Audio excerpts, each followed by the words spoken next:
लोक कल्याणकारी योजनाओं को लागू करेगी और प्रगति और विकास की दृष्टि से मध्य प्रदेश नई ऊंचाइयां छुएगा। मैं सदैव उनको सहयोग करता रहूंगा, लेकिन आज मेरे मन में कहा है कि मध्य प्रदेश की राजधानी भोपाल में सोमवार को विधायक दल की बैठक संपन्न हुई, जिसमें सर्वसहमति से डॉक्टर मोहन यादव के नाम पर मोहर लगा दी गई है। मध्य प्रदेश में मुख्यमंत्री पद पर कौन काबिज होगा, उस पर अब विराम लग गया है। भाजपा विधायक दल की बैठक में डॉक्टर मोहन यादव के नाम पर सहमति बन गई है। बताया जा रहा है कि डॉक्टर मोहन यादव उज्जैन दक्षिण से विधायक हैं। मोहन यादव को संघ का करीबी माना जाता है। प्राप्त जानकारी के अनुसार पूर्व मुख्यमंत्री शिवराज सिंह चौहान द्वारा मोहन यादव के नाम का प्रस्ताव बैठक में रखा गया था, जिसके बाद से ही सभी कयासों पर विराम लग गया है। अब से प्रदेश की बागडोर डॉक्टर मोहन यादव संभालेंगे। विधायक दल की बैठक के लिए गए फैसले से पहले भाजपा आलाकमान द्वारा पर्यवेक्षकों के एक दल को भोपाल भेजा गया था। दल में हरियाणा के मुख्यमंत्री मनोहर लाल खट्टर, आशा लाकड़ा और के लक्ष्मण शामिल थे। भोपाल पहुंचने के बाद मनोहर लाल खट्टर और अन्य पर्यवेक्षक मुख्यमंत्री आवास पहुंचे थे, जहां उन्होंने सबसे पहले शिवराज सिंह से मुलाकात की थी। डॉक्टर मोहन यादव ओबीसी वर्ग से आते हैं, जो शिवराज सिंह चौहान की सरकार में उच्च शिक्षा मंत्री रह चुके हैं। 2018 में वोट हमें ज्यादा मिले, लेकिन सीटों के गणित में हम पिछड़ गए थे। लेकिन बाद में फिर हमने सरकार बनाई, और आज जब मैं यहां से विदाई ले रहा हूं, तो मुझे इस बात का संतोष है कि 2023 में फिर भारी बहुमत से भारतीय जनता पार्टी की सरकार बनी है। मेरा मन आनंद और संतोष से भरा हुआ है। लाखों कार्यकर्ताओं के परिश्रम से, प्रधानमंत्री जी के आशीर्वाद से, उनकी लोकप्रियता के कारण, और केंद्र और राज्य की भी कल्याणकारी योजनाओं के कारण, जिसमें लाडली बहना का भी योगदान जबरदस्त है, ये सरकार बनी। लेकिन मेरे मन में संतोष है कि सरकार, भारी बहुमत वाली सरकार, जिसको 48.55% वोट मिले, अब तक के सबसे ज्यादा, वो सरकार बना के मैं जाऊंगा। और मुझे इस बात का भी संतोष है कि जब मध्य प्रदेश हमें मिला था विरासत में, तो एक पिछड़ा और बीमारू मध्य प्रदेश मिला था। एक लंबा सफर हमने विकास और प्रगति का तय किया, और इन वर्षों में मैंने, मुझ में जितनी क्षमता थी, मुझ में जितना सामर्थ्य था, मैंने पूरा झोंक के अपने प्रदेश के लिए और जनता के कल्याण के लिए काम करने की कोशिश की। मैं अपनी क्षमताओं को अनंत नहीं मानता, लेकिन जितनी भी थी मुझ में, मैंने पूरी प्रामाणिकता, पूरी ईमानदारी, पूरे परिश्रम के साथ प्रदेश का विकास और अपने प्राणों से प्यारी जनता का कल्याण हो, इसमें अपने आप को झोंका। गड्ढों वाली सड़कों से शानदार हाईवे वाले सड़कों का प्रदेश मध्य प्रदेश बन गया। अंधेरों के घेरों से निकाल के उजालों की नई दुनिया में हम मध्य प्रदेश को लेके आए। कृषि के क्षेत्र में चमत्कार हुआ है, आप सब जानते हैं, मैं नहीं विशेषज्ञ कहते हैं। 159 लाख मीट्रिक टन से उत्पादन बढ़ के 619 लाख मीट्रिक टन हुआ। एग्रीकल्चर ग्रोथ मध्य प्रदेश की चमत्कृत करने वाली है, और वही मध्य प्रदेश की आर्थिक प्रगति का फिर बड़ा कारण बनी। 11,000 रुपया पर कैपिटा इनकम से हम 1,40,000 रुपया तक लेके आ पाए। 71,000 करोड़ की जीएसडीपी को हम बढ़ा के आज 14 लाख करोड़ के पार ले गए। इंडस्ट्रियल ग्रोथ रेट भी हमारी 24% पहुंच गई। और सामान्य शब्दों में अगर मैं सोचता हूं तो भट्ट सुअर से हमारा सफ़र यहाँ शुरू हुआ था, उससे मेट्रो ट्रेन तक का सफ़र हमने तय किया।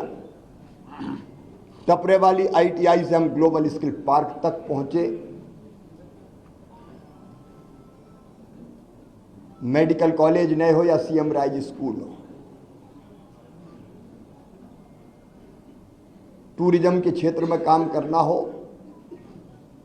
या सांस्कृतिक पुनरुत्थान का एक नया दौर प्रारंभ करना हो, जिसमें महाकाल महालोक से लेके देवी लोक और एकात्म धाम जैसे केंद्र स्थापित हुए,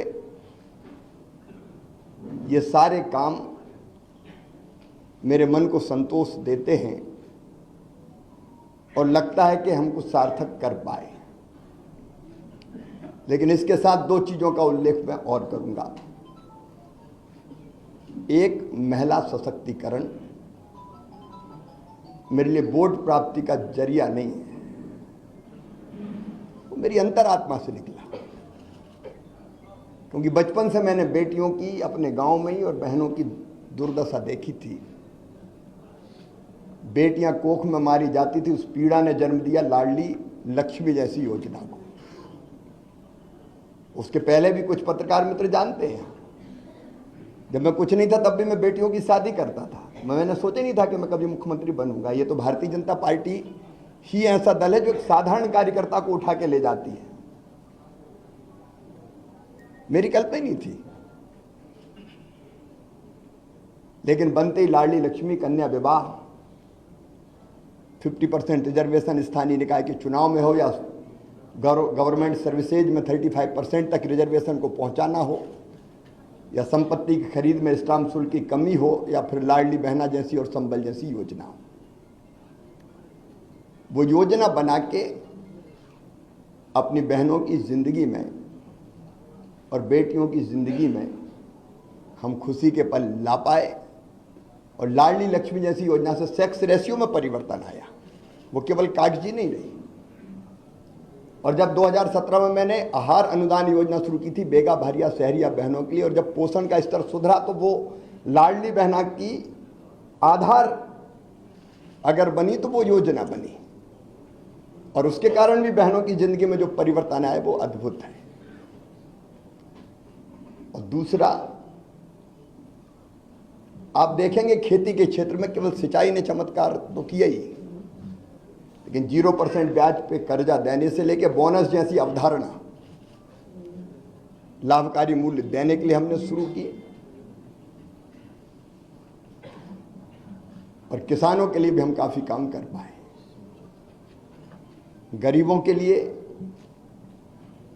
मैं एक एक योजना का नाम नहीं लूंगा, लेकिन अनेकों कल्याणकारी योजना। और पिछला जो कार्यकाल था अभी जो गुजरा है, ये तो कोविड के दौरान 2 साल तो कोविड रहा, 1.25 साल ही हम ढंग से काम कर पाए। और कोविड में भी मैं एक चीज मुझे रोमांचित करती है, जब मजदूर पैदल आ रहे थे अपने सर पे गठरियां रख के, तो मेरी अंतरात्मा ने कहा कि मध्य प्रदेश की धरती पर कोई मजदूर पैदल नहीं चलना चाहिए। वो कठिन समय था, बसें लगाना और लोग नियुक्त करना, कर्मचारी अधिकारी, लेकिन हमने मध्य प्रदेश की धरती पर फिर मजदूरों को पैदल नहीं चलने दिया। CM राइज स्कूल में मानता हूं अस्पताल में जन्म लिया इस योजना ने, जब मैं भर्ती था कोविड में खुद। तो कई तरह के काम ऐसे हैं जो हम कर पाए। और आज एक संतोष के साथ एक अच्छी सरकार और अच्छा नेतृत्व पार्टी ने तय किया है, उनको सौंप के हम आगे का सफर प्रारंभ करेंगे। पार्टी के कार्यकर्ता के नाते, समर्पित कार्यकर्ता के नाते, मैंने सदैव कहा भारतीय जनता पार्टी मिशन है मेरे लिए, राष्ट्रीय पुनर्निर्माण का, जनता के कल्याण का, दरिद्र नारायण की सेवा का। वो काम लगातार चलता रहेगा। मैं अंत में इतना ही कहता हूं कि मुख्यमंत्री रहते हुए भी जनता से मेरे रिश्ते कभी मुख्यमंत्री और जनता के नहीं रहे, परिवार के रिश्ते रहे हैं। मामा का रिश्ता है प्यार का रिश्ता, और भैया का रिश्ता है विश्वास का रिश्ता। ये प्यार और विश्वास के रिश्ते को जब तक मेरी सांस चलेगी तब तक मैं टूटने नहीं दूंगा, और उनकी सेवा में जो बेहतर बन पड़ेगा मैं करने का सदैव प्रयास करता रहूंगा, क्योंकि जनता ही मेरे लिए सब कुछ है। जनता की सेवा भगवान की पूजा है, वो मान के मैं सदैव करता रहूंगा। मैं आज आभार प्रकट करता हूं अपने प्रधानमंत्री श्रीमान नरेंद्र मोदी जी का, केंद्रीय नेतृत्व का। उन्होंने न केवल जनता की सेवा का मौका मुझे दिया, बल्कि समय समय पर योग्य मार्गदर्शन भी किया, संपूर्ण सहयोग भी किया और मुझे दिशा भी दिखाई। मैं अपने प्रदेश के नेतृत्व का हृदय से आभारी हूं। प्रदेश अध्यक्ष जी सहित सभी मित्रों ने, संगठन के कार्यकर्ताओं ने सदैव मुझे सहयोग किया। कदम से कदम और कंधे से कंधा लेकर मिलाकर हम साथ चले। मैं आभारी हूं प्रदेश की अपनी जनता का, जिन्हें मुझे दूसरा माना ही नहीं, अपने बीच का ही कोई माना, अपना ही है। कभी गले लगाता था तो गले लगते थे, बच्चे छोटे छोटे वो मामा कह के पुकारते थे, मैं उनको चूमता था, गले लगाता था, गोद में उठाता था। ये ऐसा अद्भुत है जो मैं कभी ना तो छोड़ सकता और ना भूल सकता। मैं अपनी जनता का भी हृदय से आभारी हूं। मैं अपने प्रशासनिक मित्रों को भी धन्यवाद देता हूं। इन योजनाओं को बनाने में, अब लाडली बहना जैसी योजना की केस स्टडी होनी चाहिए, 6 महीने के अंदर बनना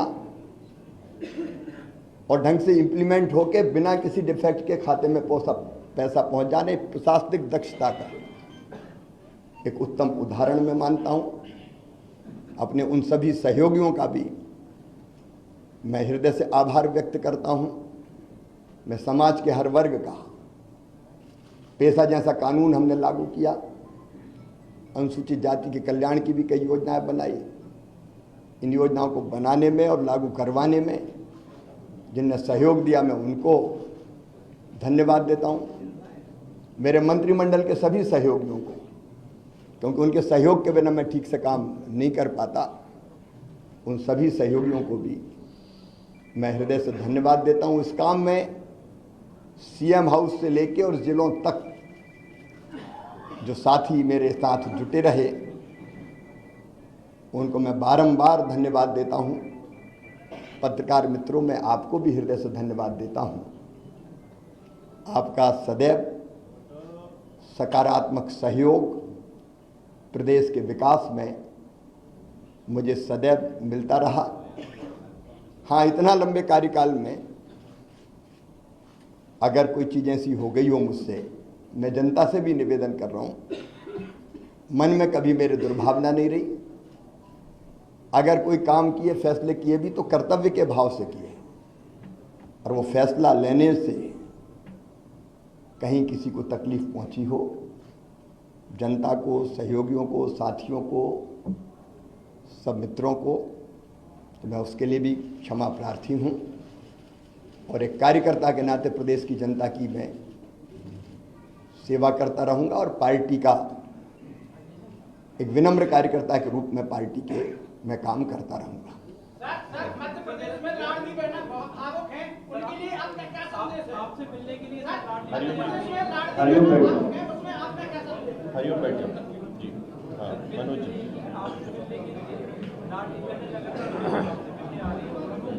तो बहन भाई तो मिलते रहेंगे, इसमें कौन, भाई और बहन का रिश्ता सदैव रहेगा, उसमें कोई और इस काम को हमारी पार्टी की सरकार आगे बढ़ाएगी। सर लाड़ भी बहना के लिए भावुक आपने है क्या क्या? संदेश है?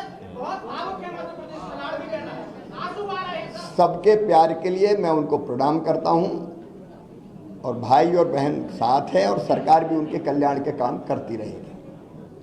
सरमन जी, मैं उनके साथ खड़ा हूं सर। सरमन जी, रविंद्र जी को लेंगे। भारतीय जनता पार्टी ने अपने संकल्प पत्र में जो कहा है वो क्रमशः पूरा करने का काम हमारी सरकार करेगी।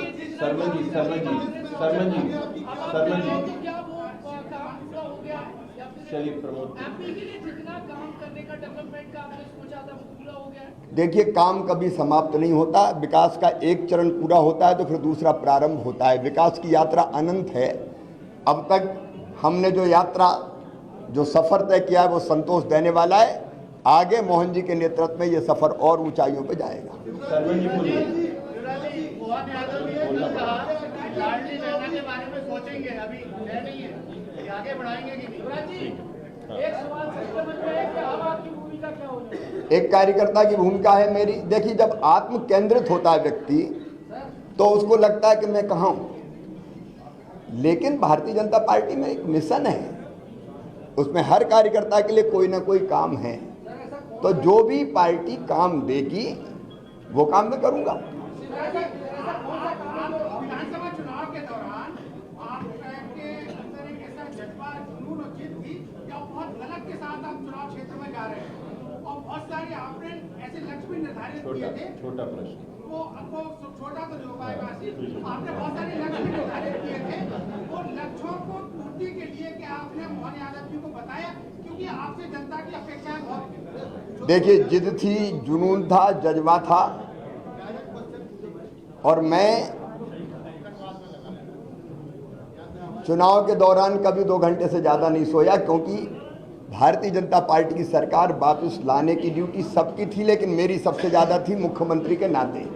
तो मुझे लगता था कोई कसर ना रह जाए। 2018 की कसक मन में रह गई थी, तो मुझे लगता था कि कोई भी कसर ना रह जाए, इसलिए मैंने प्राण प्रण से काम किया। विजय, विजय, शुभम एक मिनट, शुभम एक मिनट। विजय, विजय पूछो, विजय पूछो।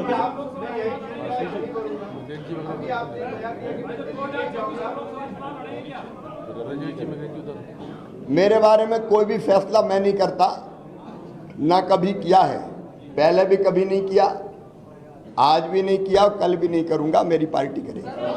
रविंद्र जैन जी, रविंद्र जैन जी हो गया। मृगेन जी, मृगेन जी पूछे। चलिए ब्रजेश जी।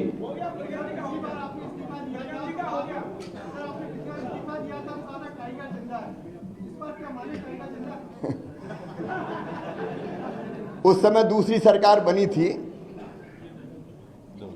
कार्यकर्ताओं में हिम्मत और हौसले की जरूरत थी।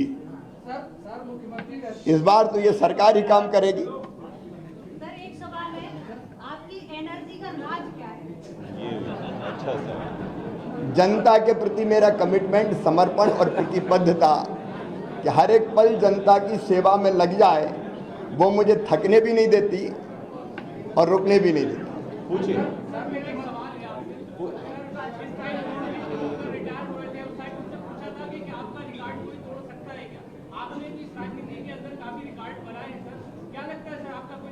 रिकॉर्ड बनते ही टूटने के लिए।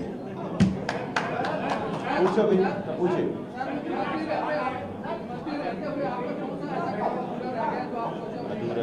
एकात्म धाम का जो काम है, अभी मैंने देखिए मुख्यमंत्री जी से एक मांग की, पर्यावरण एक ऐसा विषय है जो कहने के लिए नहीं है, करने के लिए है, और धरती को आने वाली पीढ़ियों के रहने लायक बनी रहने देना है। इसलिए मैं रोज पेड़ लगाता हूं।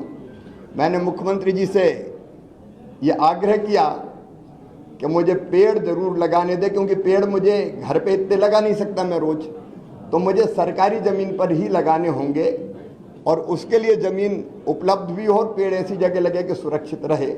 तो मैंने मुख्यमंत्री जी से आग्रह किया कि मुझे पेड़ जरूर लगाने दें, उसके लिए जगह मुझे मिलती रहे ताकि इस काम को मैं जारी रख सकूं। तो पर्यावरण के प्रति जागरूकता भी हम पैदा करते रहेंगे निरंतर। विजय पूछो, विजय विजय। मामा ने कहा था कि मैं दिल्ली नहीं जाऊंगा, मामा दिल्ली नहीं जाएंगे। मैंने उस दिन, जब आपको ध्यान होगा, जो संदर्भ था वो ये था कि बाकी दिल्ली में है, आप दिल्ली जाएंगे क्या।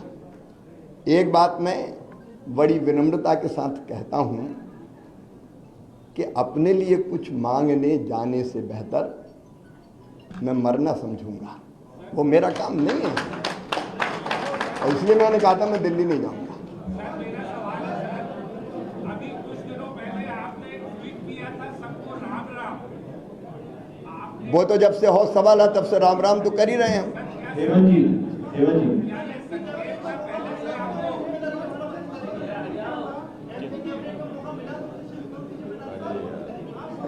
श्रुति, काल्पनिक सवाल है। श्रुति, श्रुति, अगर पार्टी आपको लोकसभा इलेक्शन लड़ाएगी तो आप लड़ेंगे? देखिए, ये भी काल्पनिक सवाल है। मैंने पहले ही अनेकों बार कहा है कि एक बड़े मिशन के लिए हम भारतीय जनता पार्टी का काम करते हैं, कार्यकर्ता है, और मिशन तय करता है हम कहाँ रहेंगे। देखिए, ये बढ़िया मैं क्षमा करें, एक बड़ा घटिया सोच है, मैं कहाँ रहूँगा, मैं कहाँ रहूँगा, मैं कहाँ रहूँगा। अब ऐसा आदमी कुछ नहीं कर सकता, सिर्फ अरे मैं नहीं बना, रोऊं गाऊं, बड़ा अन्याय हो गया। काय का अन्याय हो गया? अरे मैं आज कह रहा हूँ साहब, एक साधारण कार्यकर्ता को 18 साल मुख्यमंत्री बना के रखा भारतीय जनता पार्टी ने, कोई दूसरा पहलू नहीं देखते क्या? एक साधारण कार्यकर्ता को इतने साल भारतीय जनता पार्टी जिसने मुख्यमंत्री बना के रखा, सब कुछ दिया भारतीय जनता पार्टी ने मुझे, अब मुझे भारतीय जनता पार्टी को देने का वक्त आया है। ये सोच क्यों नहीं हो सकती? मुझे नहीं बनाया, क्या नहीं बनाया, और इसलिए मैं इससे ऊपर हूं बिल्कुल। अनुराग जी पूछिए। सर, आपकी लगातार आदत है 24/7 बिजी रहने की, अब फिर क्या प्लान किया है लगातार अब आगे व्यस्त रहने की? और व्यस्त तो रहूंगे, अभी भी व्यस्त हूँ, आगे भी रहूंगा। अभी लोगों से मिल जो रहा हूँ, फिर पार्टी जो काम देगी वो करूंगा। फिर कई सामाजिक सरोकार है, पर्यावरण है, महिला सशक्तिकरण के काम में भी अवेयरनेस पैदा करना है। अब देखिए, मैंने कहा लाडली बहना से लखपति बहना, सरकार तो अपना रोल प्ले करेगी ही, लेकिन लखपति बहना के लिए अवेयरनेस पैदा करना, संगठित करना, सेल्फ हेल्प ग्रुप बने, काम धंधा करें, आगे बढ़ें, कई चीजें की जा सकती है अनेकों काम करने के लिए। तो मध्य प्रदेश में बैठे ही हूँ, और मध्य प्रदेश देश में ही है, मध्य प्रदेश कहाँ छूटेगा। बहुत बहुत धन्यवाद। बहुत धन्यवाद। आप सभी सहभोज में भोजन के लिए आप आमंत्रित हैं। आइए।